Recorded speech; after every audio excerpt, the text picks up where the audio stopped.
Tennis star Naomi Osaka was one of the first athletes to speak out about mental health and the toll professional sports can take. Then Olympic gold medalist Simone Biles joined those ranks during the Summer Olympics when she sat out certain events.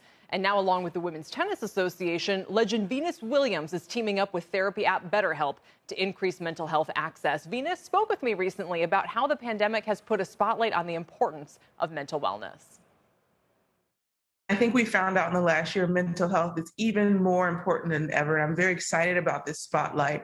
And I'm very excited to partner with BetterHelp, who's offering $2 million in free therapy, and the WTA, who's committed to mental health since the beginning of my tennis career. And I think we're seeing the impact that everyone's had.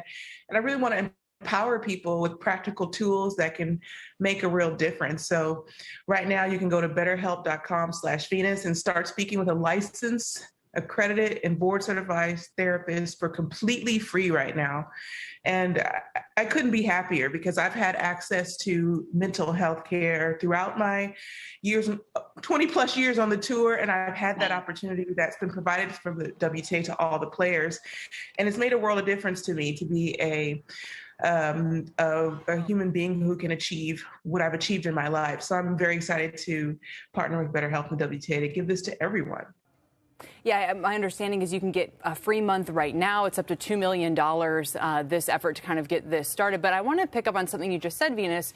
There are a lot of critics who look at some of the mental health efforts, and, the U.S. Open providing, special break rooms or the different accommodations that are being made to younger athletes. And they say, well, wait a minute, what about the Venuses and Serenas who grew up without these tools and their careers still flourished? Explain to people what your experience was actually like and why you think these tools are so necessary.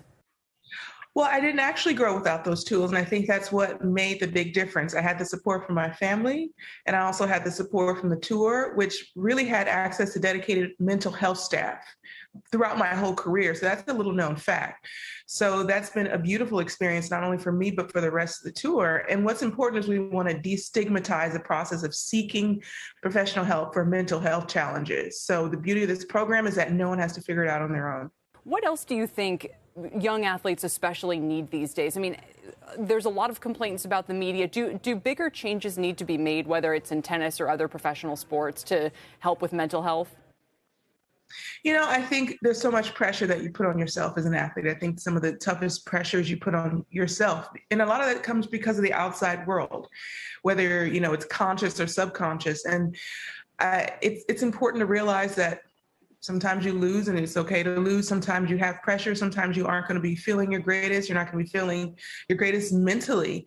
And being able to not only accept that, but then get the help that you need for it. That's the most important part, is realizing you're in this situation and getting the help you have, because you cannot do it alone. Tennis is an individual sport. You see this one person lift the trophy in the end, but there's all these people behind them who help these athletes get there. And that includes more and more increasingly these days, mental health professionals, sports psychologists.